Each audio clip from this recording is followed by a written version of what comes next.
Okay, देखो बच्चों, आज हम लोग बिहार पॉलिटेक्निक पारामेडिकल मैट्रिक और आईटीआई का जो स्पेशल एग्जाम होता है उसके बारे में कुछ समझ रहे हैं।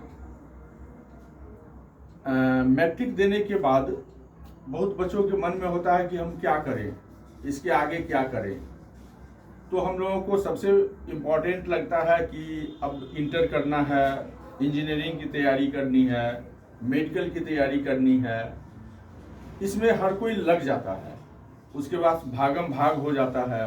कुछ बच्चे तुरंत कोचिंग ज्वाइन करते हैं, इंटर के लिए कुछ ज्वाइन करते हैं, कुछ ज्वाइन करते हैं मेडिकल एग्जाम के लिए, कुछ ज्वाइन करते हैं इंजीनियरिंग क्लासेस के लिए, जिसमें लाखों लाख की खर्च हम लोगों को होती है।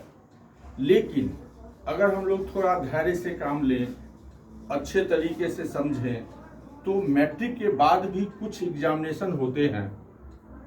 आप जब मैट्रिक दे करके निकलते हैं तो आफ्टर मैट्रिक डीसीईसी बिहार बोर्ड द्वारा डीसीईसी द्वारा पॉलिटेक्निक पारामेडिकल और पारामेडिकल मैट्रिक यानी पॉलिटेक्निक, जिसको आप डिप्लोमा या जेई भी कहते हैं, पीएम यानी पारामेडिकल और पीएमएम यानी पारामेडिकल डेंटल, मीन्स एक आपका हो गया पॉलिटेक्निक मैट्रिक लेवल है ये सब, एक एग्जामिनेशन, एक पीएम यानी पारा मेडिकल, ये 12th लेवल है, यह है 12th लेवल।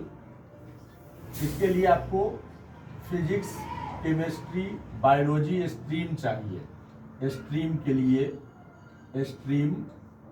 के लिए ओनली है।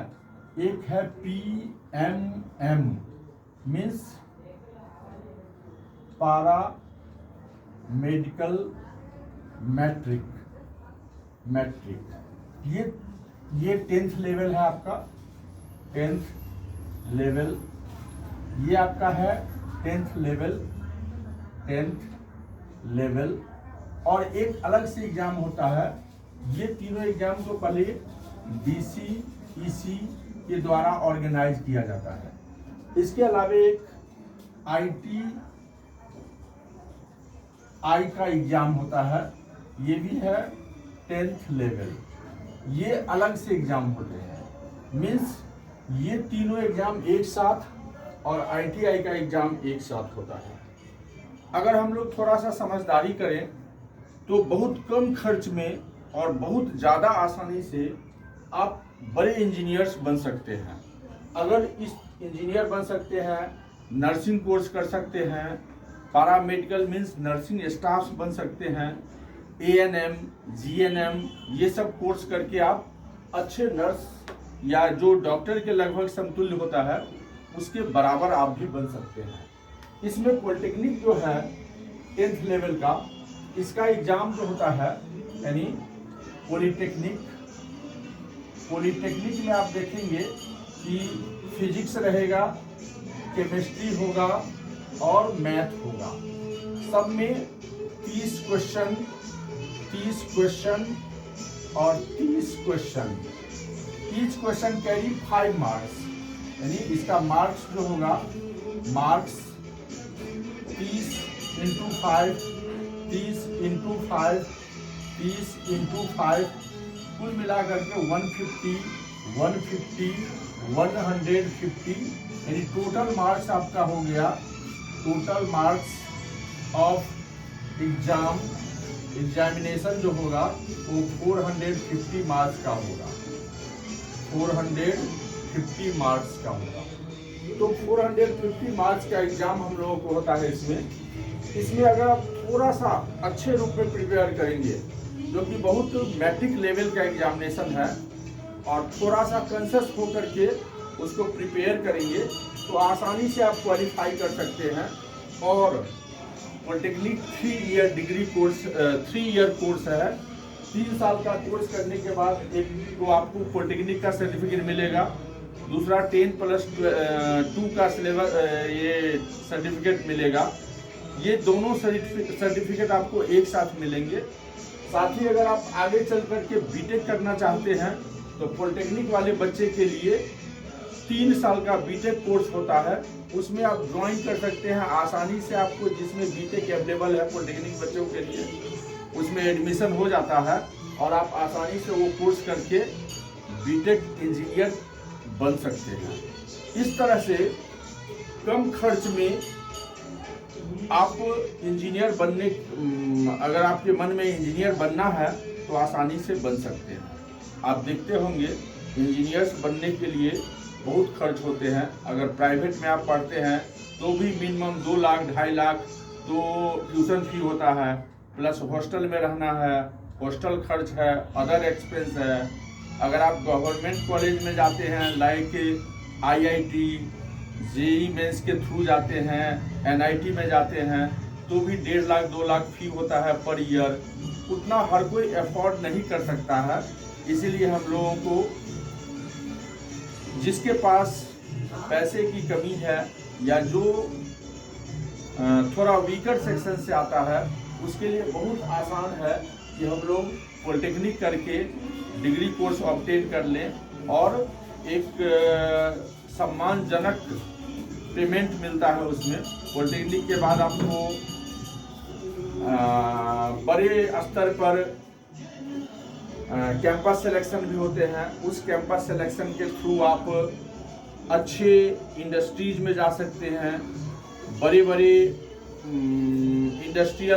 इंडस्ट्रियलिस्ट जो होता है वो आपकी कैंपस में आता है, बच्चे को सेलेक्ट करते हैं उसके कैटेगरी के अकॉर्डिंग या उसका जो ब्रांच है उसके अकॉर्डिंग वो सेलेक्ट हो जाते हैं। आप जॉब भी कर सकते हैं, साथ साथ आप बीटेक का पढ़ाई भी कर सकते हैं। कुछ इंडस्ट्रियल लाइक टाटा या बहुत सारे ऐसे भी इंडस्ट्रीज हैं जो जॉब के साथ साथ बीटेक कोर्स भी करवाती है, तो इससे आपको बहुत बेनिफिट मिलता है कि आप जॉब भी करते रहते हैं, उसका पे स्केल अलग से मिलते रहता है और प्लस हम लोग बीटेक क्लास भी कर लेते हैं 3 साल का, दोनों एक साथ हो जाता है।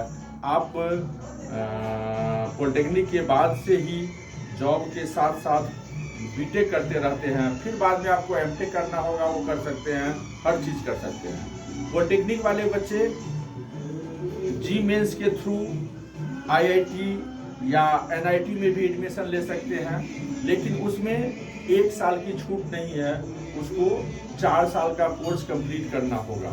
इसीलिए जो सामान्य स्टूडेंट है जो आसानी से चाहता है कि हम इंजीनियर बने, उसके लिए सबसे बड़ा एक स्तर है कि पॉलिटेक्निक एग्जामिनेशन पास करके अपने आप को इंजीनियर्स बना लें। आप ये भी देखते होंगे कि हम लोगों के आस पड़ोस में हजारों बच्चे जी मेंस की तैयारी करते हैं, लाखों लाखों खर्च करते हैं, एक एक कोचिंग 4-4 लाख 5-5 लाख रुपया लेता है। लेकिन आप कभी गौर करेंगे, आप कभी अपने पड़ोस में ऑब्जर्वेशन करेंगे तो हजारों बच्चे तैयारी करते रहते हैं, मुश्किल से किसी एक को इक्का दुक्का क्वालिफाई कर पाता है जी मेंस में, और उसमें से क्वालिफाई करने के बाद NIT या IIT जैसे कॉलेजेस जो मिलने वाले होते हैं वो तो और 0% में कुछ आता है। तो इतना खर्च करने के बाद जिसके पास पैसा है उसके लिए तो कोई बात नहीं है, लेकिन जो सामान्य है, जिसके माता पिता उतने सक्षम नहीं है, उसके लिए वो बहुत ही प्रॉब्लम क्रिएट करता है। इसलिए अगर आप इच्छुक हैं तो पॉलिटेक्निक करके बड़े लेवल पर इंजीनियर्स बन सकते हैं। और मेरे यहाँ इसका कोर्स के लिए पॉलिटेक्निक एग्जामिनेशन के लिए तैयारी किया जाता है प्रत्येक साल पटना सिटी में।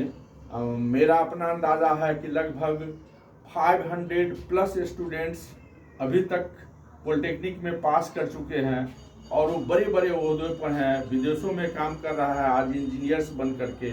अगर आप लोगों में से किसी को इसकी ज़रूरत महसूस हो तो हमसे बात कर सकते हैं मेरे चैनल के थ्रू।